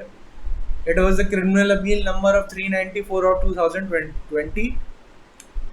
Justice Rohington Fali Nariman ने Reliance place किया था Thota Venkateswarlu versus state of Andhra Pradesh का. ठीक है. So that was the law on which he relied on, and this judgment was passed. It is a purely academic point. I don't think it will come in exam. लेकिन if it does, then you are aware of it. अब ध्यान रखिएगा, जो भी bars हैं ना यहाँ पे कॉग्निजेंस पे, वो जो क्या कहते हैं 188 की बात अभी नहीं कर रहा मैं, बात कर रहा हूँ आपके जो 195, 196, 197 एसेट्रा, 198, 199 जो भी आगे आएंगे, वो जो बार्स है ना वो सारे के सारे कॉग्निजेंस पे हैं. वो bar they are not barring the investigation. So always be clear in mind कि बार इन्वेस्टिगेशन पे नहीं है, बार कॉग्निजेंस पे है. तो इसके लिए मैंने क्या कहते हैं, I think I have provided you, मैं कौन से जजमेंट बताया था होगा आपको, तो judgment of state of Punjab versus Raj Singh, ठीक है। I have told that yesterday, I have covered the position of 195, तो 195 के लिए यही जजमेंट आप रेफर कीजिएगा, और यही जजमेंट की जो पोजीशन है दैट फॉलोज लॉजिकल कंस्ट्रक्शन उसका 196, 197, 198, इवन 199 पे लगता है। और अगर आप बेयर एक्ट की बेसिक रीडिंग भी करते हैं और आप टर्मिनोलॉजीज को समझ रहे हैं, तो आप खुद ही समझते हैं इन्वेस्टिगेशन चूंकि कॉग्निजेंस की पहले की स्टेज होती है और ये प्रोविजन कॉग्निजेंस को बार कर रहे हैं, तो इसका मतलब इन्वेस्टिगेशन को बार ही नहीं कर रहे हैं। एक प्रिजम्पशन है ना, वर्बिस लेजिस नॉन एस्ट रिजम्पटम, सॉरी एक मैक्सिम है लॉ की, verbis legis non est recedendum, from the words of law there is no departure. तो वर्ड स्ट्रिक्टली कंस्ट्रू होते हैं जनरली, तो जब लेजिस्लेचर कोई शब्द यूज करता है तो उसकी डेफिनेट मीनिंग होती है और उसका एक डेफिसिट पर्पस, उसका एक स्पेसिफिक पर्पस होता है, there is a specific purpose for that. पर ध्यान रखिएगा, जैसे आप लेजिस्लेचर के वर्ड्स का कंस्ट्रक्शन करते हैं ना, स्टैट्यूटरी कंस्ट्रक्शन करते हैं, वैसे आप जजमेंट्स नहीं पढ़ते। Judgments are not meant to be read as a statute, ये हमेशा याद रखिएगा, alright. Judgments are not meant to be read as a statute, ये बड़ा जनरल प्रिंसिपल है for reading a judgment. So I have finished this situation, then I'll proceed with 198 preliminary purpose के लिए important है। No court shall take cognizance of an offence punishable under chapter 20, क्या है chapter 20, offences against marriages, where the person is under the age of 18 years, is an idiot or lunatic or sickness or infirmity unable to make complaint, or a woman according to local customs and manners or not to compelled to appear in public। Court की language में ऐसी woman को पर्दा नशीन woman कहते हैं। some other persons may with the leave of the court make a complaint, जो दूसरे person है फर्स्ट कैटेगरी को छोड़ के, वो कोर्ट की लीव से सू कर सकते हैं और कैन मेक अ कंप्लेंट, ठीक है। अब where the person is the husband and he is serving in any of the armed forces of the union or other conditions which are certified by the commanding officer as precluding him from obtaining leave, तो ऐसे cases में वो किसी को authorise कर सकता है कि मेरे बिहाफ पे कंप्लेंट कर दो, तो ये भी आप इस चीज़ का ध्यान रखिएगा। where the person aggrieved by the offence punishable under 494 और 495, मतलब offences relating to bigamy, दूसरी शादी कर ली है, is the wife complaint may be made on her behalf by her father, mother, brother, sister, son, daughter, or by her father's or mother's brother or sister, or with the leave of the court any person related to her by blood marriage or adoption, ठीक है। तो leave of the court कब कब काम आएगी, दूसरे person वो related to her by blood marriage और अडॉप्शन। जो फर्स्ट इंस्टेंस है उनको लीव ऑफ द कोर्ट की जरूरत नहीं है। एक चीज का ध्यान रखिएगा, यहाँ पे 494 और 495 से अग्रीव कौन होना चाहिए, वाइफ होना चाहिए, यहाँ पे हस्बैंड की बात नहीं की गई है। तो if the husband is aggrieved the situation will be different, not it will, जो 198 का प्रोवाइजो का क्लॉज सी है, that is meant for wife only. कभी कभी प्रीलिम्स में सवाल आ जाएगा कि ऐसी सिचुएशन में कौन कौन फाइल कर सकता है, हस्बैंड या वाइफ। तो आपको हमेशा याद रखना है कि 198 का सी वाइफ के लिए है, यहाँ पे हस्बैंड नहीं है। और क्वेश्चन कैसे आएगा, A wife, B husband, C both, D none of the above, ऐसे आ सकता है। तो always be clear about it concept, आपको बेयर एक्ट्स के वर्ड्स हमेशा ध्यान में रखिएगा। फिर सबसेक्शन 2 कहता है, for the purpose of subsection 1 no person other than the husband of the woman shall be deemed to be aggrieved by the offence punishable under 497 और 498। और 497 तो आपका उड़ गया Joseph Shine versus union of India में, इट इज रेंडर्ड अनकॉन्स्टिट्यूशनल, ठीक है। I am using an informal language for the sake of your understanding. तो Joseph Shine versus union of India का जजमेंट है, वो आईपीसी का इशू है और कॉन्स्टिट्यूशन का भी इशू है। तो adultery is now not considered to be a criminal offence, alright. तो अब in that light, in the light of Joseph Shine versus Union of India, I don't think that 497 has any merit now. And furthermore, उसकी वजह से जो procedural law है for instituting a case under 497 वो भी काफ़ी इफेक्ट हुआ है जब आपने सब्सटेंटिव लॉ ही अनकॉन्स्टिट्यूशनल घोषित कर दिया, तो प्रोसीजरल लॉ भी उसके साथ फिर उसकी कोई वैल्यू नहीं हो सकती। ये लेकिन सिर्फ अडल्ट्री की बात कर रहा हूँ 497 में। ऑलराइट, जोसेफ साइन हम लोग डिटेल में डील करेंगे वहाँ पे आईपीसी में और कॉन्स्टिट्यूशन में, वो उसका ज़्यादा इशू है। तो provided that in the absence of husband some person who had the care of the woman on her behalf at the time when such offence was committed may with the leave of the court make a complaint on his behalf. Third point क्या है, when a case falling under clause A of the proviso of subsection 1, the complaint is sought to be made on behalf of a person under the age of 18 years or of a lunatic or by a person who has not been appointed or declared by a competent authority to be the guardian of a person of a minor or lunatic.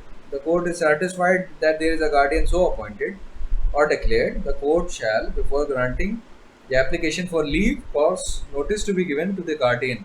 Leave का purpose object ये है कि भाई अगर guardian सच में appointed हो तो guardian ने इस बात के लिए क्यों नहीं अप्रोच किया, कहीं ऐसा तो नहीं जिस पर्सन को हम लोग लीव देने वाले हैं वो फ्रिवलेस लिटिगेशन करने वाला है और कोर्ट का टाइम वेस्ट करेगा, या अपना कोई पर्सनल एजेंडा है which he wants to prosecute. इस केस में इसीलिए नोटिस दिया जाता है गार्डियन को if the guardian is so there. ठीक है, ये सारा कोई कंसेप्चुअल नहीं है, दीज आर प्रोसीजरल मैटर्स, इसमें कोई ज़्यादा कंसेप्ट नहीं है, ना ही आपके एग्जाम में ज़्यादा आएगा। हाँ, आपके एग्जाम में बेयर एक्ट का सेक्शन हो सकता है, डायरेक्टली पूछ लें, इसलिए आप इसको पढ़िएगा। Alright, so always keep in mind कि जो 198 और 199 है ये जनरली आपको इसमें बेयर एक्ट का ही कंसेप्ट सीधे चलेगा। इसके लिए आपको कोई अलग से वो करने की ज़रूरत नहीं कि इसमें अलग से कोई थीसिस है या कोई ऐसा कंसेप्ट है, जैसे 161 और 162 में बहुत डिटेल है, पर इसमें yes. So further coming back to the issue of 497, it has been struck down under the judgment of Joseph Shine versus Union of India. Keep in mind, 497 of the IPC provides for criminal offense. It is the punishment of adultery. All right. So as far as the criminal offense or jail term that was provided for a maximum of 5 years, as far as that is concerned, that is for the purposes of law, it's not present anymore. However, the law of adultery for the purpose of civil proceeding is still there. So what is for the purpose of civil proceeding? For reduction or abolishment of maintenance, for granting of divorce, all these things. So when we'll come to the point of maintenance, I will elaborate what's in there. But for now, keep in mind that the 497 of the IPC has been struck down by the Supreme Court. That is the criminal aspect of it. But the civil law still is for the purpose of divorce and reduction or removal of maintenance, as far as that is concerned. So coming back to the statutory rules that clause 4 deal with, that how will you prove the certificate granted by the commanding officer under clause B and etc. And the presumption regarding it. Okay, the presumption regarding is that clause 5 says it shall be presumed to be genuine. No court shall take cognizance of an offence under section 376 of the IPC where the offence consists of sexual intercourse by a man with his own wife, the wife being under 18 years of age if more than 1 year has elapsed from the date of commission of the offence. So here the 1 year period is very, very essential.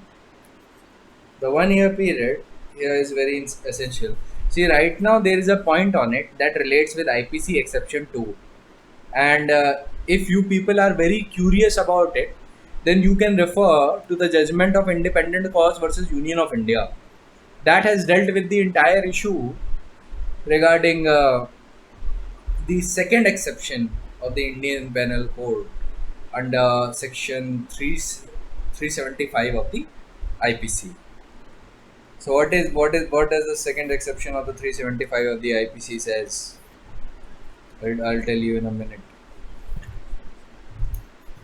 It says that the sexual intercourse or sexual acts by a man with his own wife not being under 15 years of age is not rape. So there was a contradiction between this and POSCO Act, where the Prevention of Sexual Offences Against Children Act. There was a conflict between these provisions.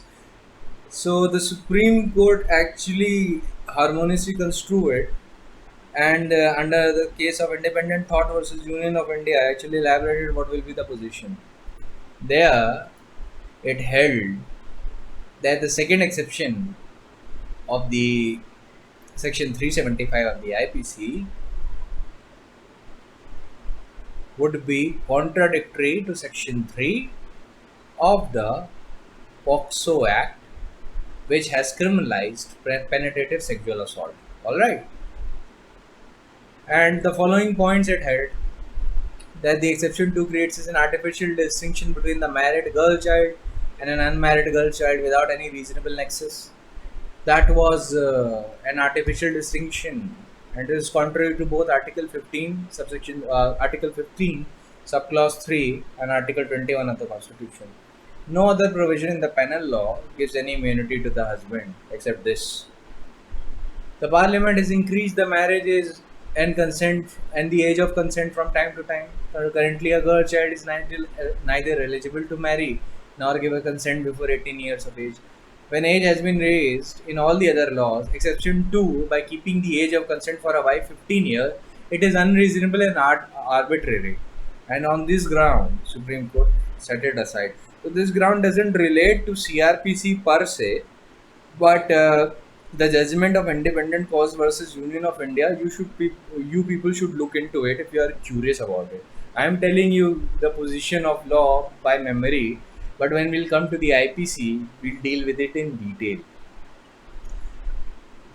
I think if I remember correctly, Justice Madan V. Lokar actually harmoniously construed the system of law.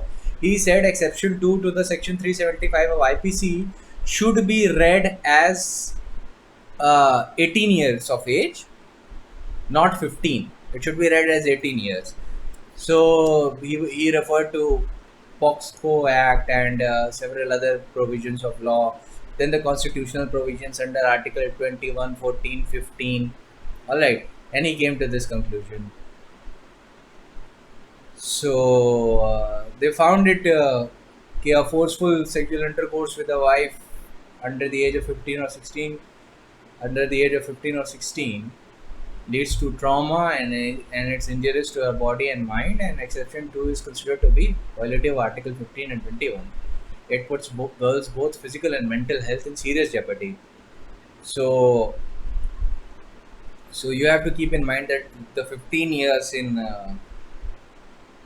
375 exception 2 is to be construed as 18 years. The Supreme Court has held that the limit of 15 years is generally unconstitutional, and Madan V. Lokar has actually harmoniously construed all the provision of law without the remedy of setting it aside or striking it down. He has actually said that it's better if you read 15 years there as 18 years.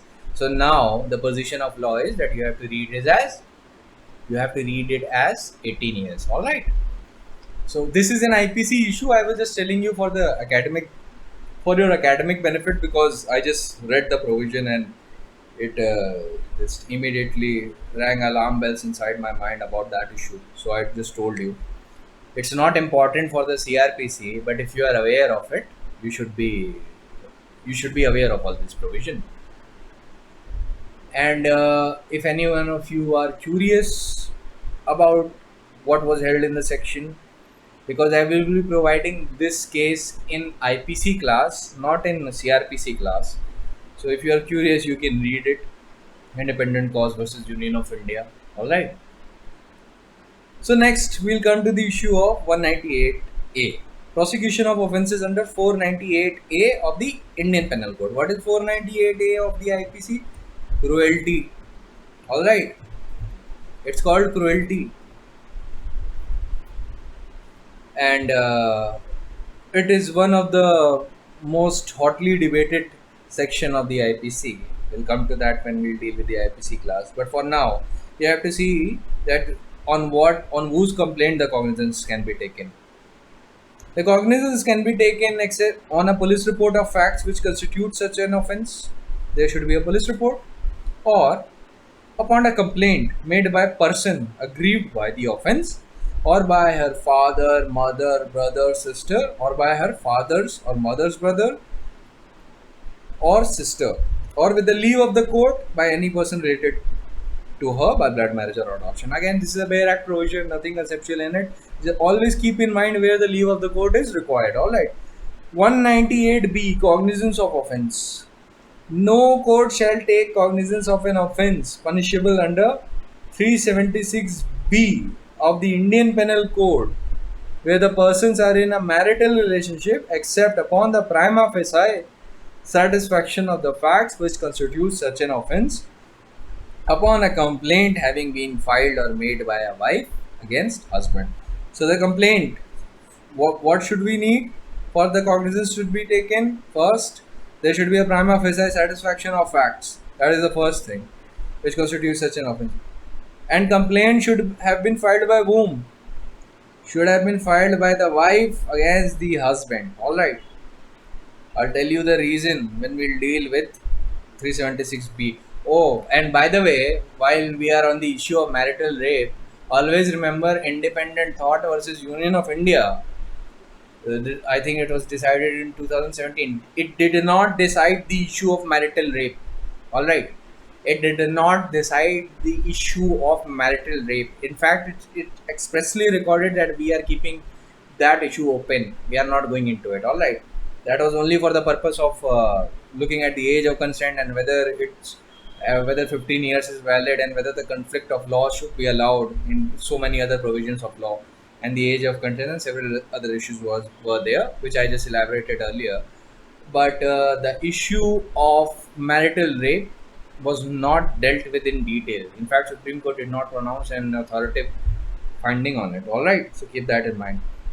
The final part of the prosecution for defamation is under 199 that no court shall take cognizance of an offence punishable under Chapter 21 of the IPC, provided that the person is again on the age of 18 years, idiot, lunatic, sickness or infirmity, unable to maintain claim, or is a Pardanasheen woman, or not to be compelled to appear in public. Some other person with the leave of the court may make a complaint on his or her behalf. Alright. So always remember the points where the leave of the courts is required. Alright. So under 198 we saw a similar provision where the person was under 18 years of age or is a Pardanasheen woman, sickness or infirmity, unable to make a complaint. There also a leave of the court was required. Then when offence related to bigamy, there the wife, when it related against wife, let's suppose the husband has married a second time, then the offence will be considered against whom? Against wife. Then in that situation, the complaint could have been made by the wife herself or by a father, mother, brother, sister, son, daughter.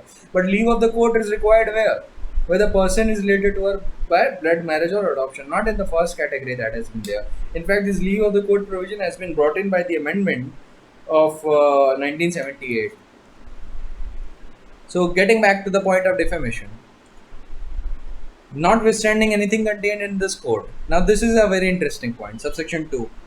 Notwithstanding anything contained in this code, whenever a statute starts or a provision starts with the word notwithstanding, it is called an overriding clause or a non-obstante clause. Alright. It overrides other provisions, whichever it says. So what is it overriding? It's overriding anything contained in this code. So it should be generally construed as a special law in this regard. It overrides. And whenever a statute starts with the word nothing, it means it's a saving clause. Alright, will come in nothing as well. Notwithstanding anything contained in this code, when any provision falling under Chapter 21 of the Indian Penal Code that is relating to defamation is alleged to have been committed against a person who at the time of such commission is the President of India, Vice President of India, Governor of a state, Administrator of the Union and Territory, Minister of the Union or the state or Union Territory, or any other public servant. People, you should actually mark any other public servant because people often miss this.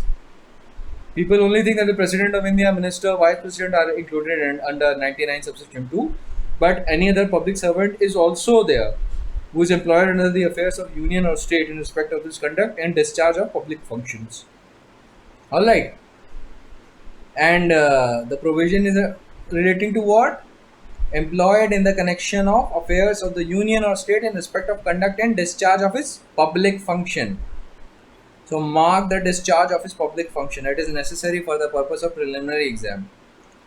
A court of session may take cognizance. If you remember 193, it said that the court of session cannot take cognizance unless hereinafter provided. This is one of the exceptional positions. Alright.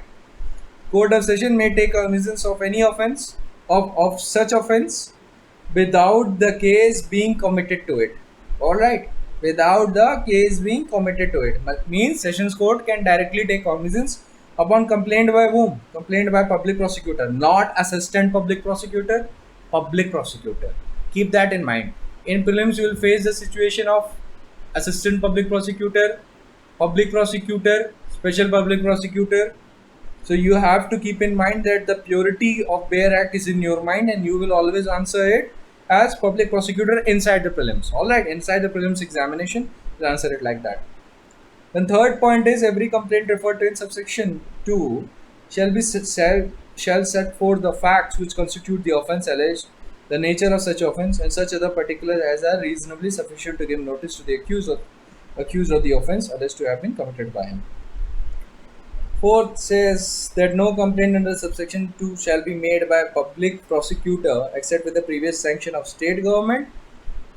In case of the person is the governor of that state or minister of that government or state government, in case their public servant is employed in the connection with the affairs of state government, and in every other case it's central government.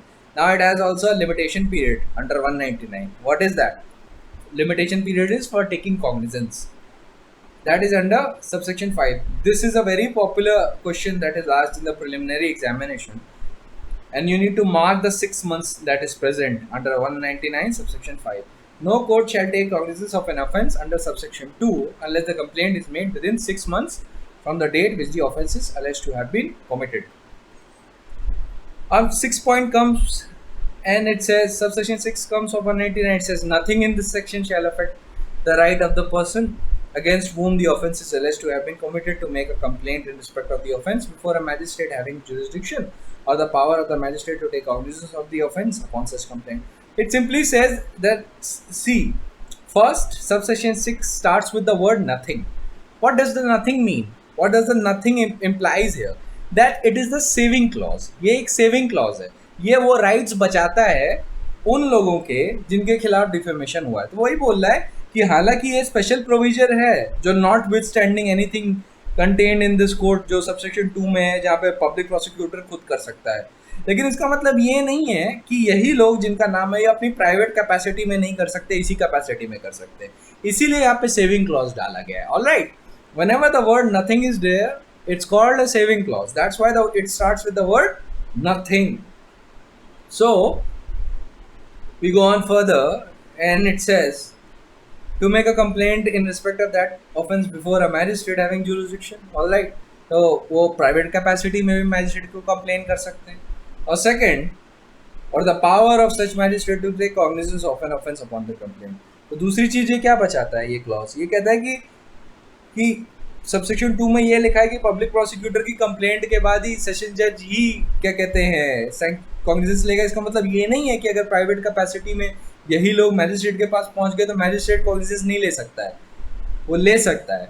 That is why this is a saving clause and it is explaining that कि these powers are available even though under section 199 subsection 2 on the complaint of public prosecutor, session judge can directly take cognizance if the offence alleged of has been complained to it within 6 months. All right, तो saving clause उनके पास रहता है वो अपनी private capacity में magistrate के पास जा सकते हैं and they can pursue the remedy as that is authorised by law. अब इस पे एक ही इशू बनता है, एक सिंगल इशू बनता है, क्या है? ये जो पर्सन अग्रीव्ड हैं 199 के सबसेक्शन 1 में, वो आर दे, और ये किस किस केस में बनता है? देखिए बाकियों के तो केस में समझना आसान है कि मान लीजिए आपका डिफेमेशन हो गया। डिफेमेशन के लिए एक चीज़ ज़रूरी है कि डिफेमेशन पब्लिश होना चाहिए, there should be a third person also, तीसरा पर्सन भी होना चाहिए। तो ऐसे केस में पर्सन अग्रीव्ड किसे कहा जा सकता है कि अगर प्राइवेट कंप्लेंट है, मान लीजिए मैं आपका डिफेमेशन करता हूँ, तो पर्सन अग्रीव्ड तो आप हुए ना, will be the person aggrieved. लेकिन कंपनी के केस में क्या होगा? Who is the person aggrieved in the case of company? That was an issue that arose and एक बात आती है कि कंपनी का सेपरेट लीगल एग्जिस्टेंस होता है।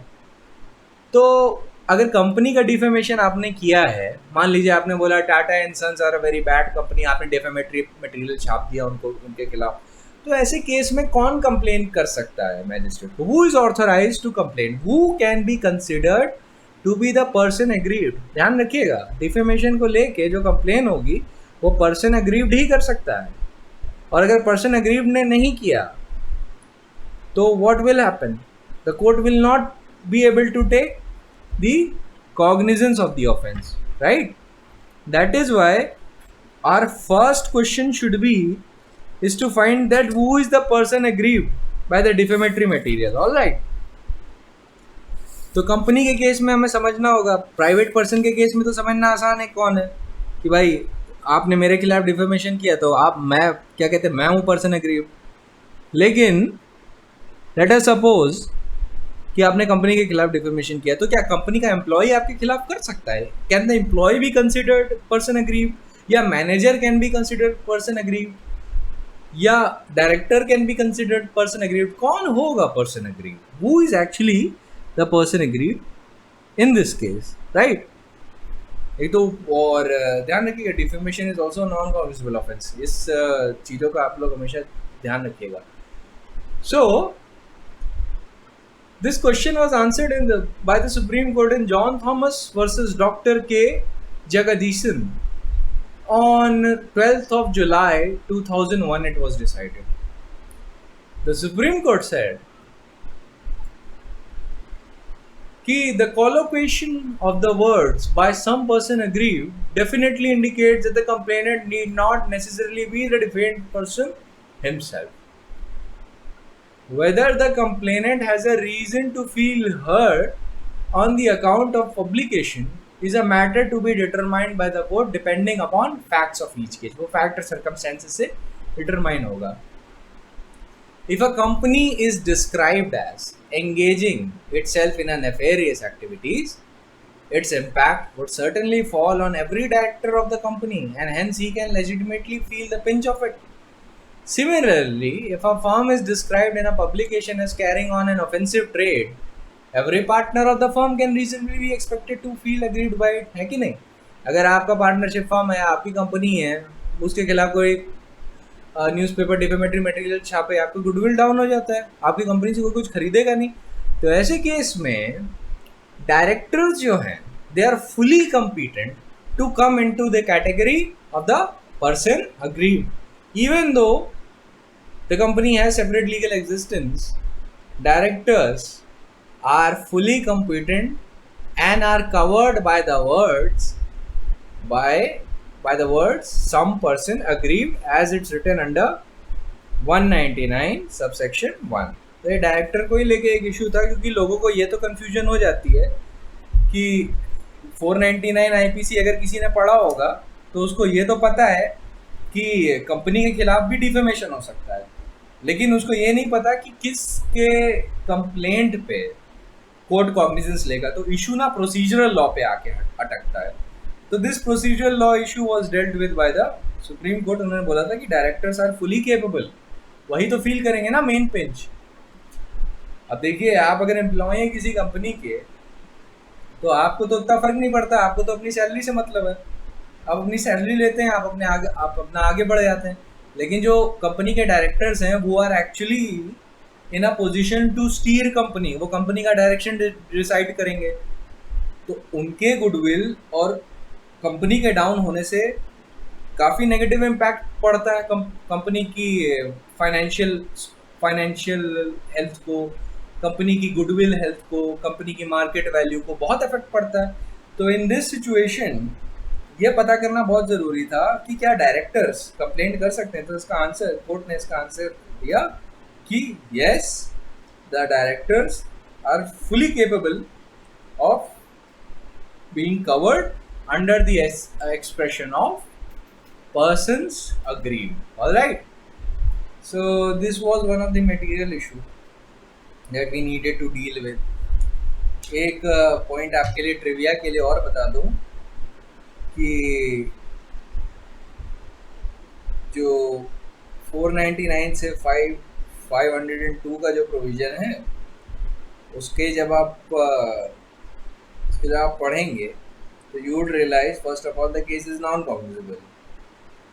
Second, para first और para second दो डिफरेंस क्रिएट करता है। एक कहता है tribal by the court of session, दूसरा कहता है tribal by the magistrate of first class, right? So the reason it is saying tribal by the court of session in the first para and tribal by the magistrate of second para, tribal by the court of magistrate of first class in the second para, only because under 199 subsection 2 it is possible for the public prosecutor to complain to the sessions court directly in regards to the special category of the people that has been envisaged by the CRPC. All right, इतना अगर आपको समझ में आ गया तो we are actually done with the issue of cognizance, and from next class we'll deal with the issue of complaint. तो इसका answer उसको आप क्या कहते हैं, सॉलिडिफाई कैसे करेंगे, कि हाउ विल यू सॉलिडिफाई कि कोर्ट ऑफ सेशंस भी ट्राई कर सकता है इसको, प्रेसिडेंट और वाइस प्रेसिडेंट को। फर्स्ट शेड्यूल सीधे जब आप खोलेंगे तो उसमें लिखा हुआ है कि अगर डिफेमेशन अगर प्रेसिडेंट वाइस प्रेसिडेंट मतलब 199 की सबसेक्शन 2 की स्पेशल कैटेगरी के लोगों के खिलाफ किया गया है तो court of session is fully capable of trying it, ठीक है? तो दैट इज़ वाई जब भी आप बेयर एक्ट पढ़ते हैं तो वहाँ पे उसके नीचे कोर्ट ऑफ सेशन भी लिखा है। अगर किसी ने यूनिवर्सल की बेयर एक्ट ली हो तो आईपीसी अगर वो पलटेगा सेक्शन 500 और 501 और 502 तो देखेगा फर्स्ट पैरा में लिखा है क्लासिफिकेशन ऑफ ऑफेंसेस के, फर्स्ट पैरा में लिखा है tribal by court of session और सेकंड पैरा में लिखा है tribal by the magistrate of first class. तो लोगों को ये नहीं समझ में आता ऐसा क्यों है। तो ऐसा इसलिए क्योंकि अगर आपने 199 के सबसेक्शन 2 की स्पेशल कैटेगरी के खिलाफ लोगों का डिफेमेशन किया तो you know the public prosecutor is fully capable of filing a complaint against you and directly to the session judge and session judge will try it. All right, और cognizance का भी बाहर हटे आता है, he can directly take cognizance as well. So ये case law जो भी मैं आपको बता रहा हूँ ये आप सारे वेबसाइट से ले सकते हैं, आपको मिल जाएंगे। Other than that your entire point regarding this I think is done, ठीक है? So we'll meet in a complaint session, or if any questions are there you can post in the Agora part under query sessions, ठीक है? Study note से आप अपना case material उठा लीजिएगा। Alright, we are done for today.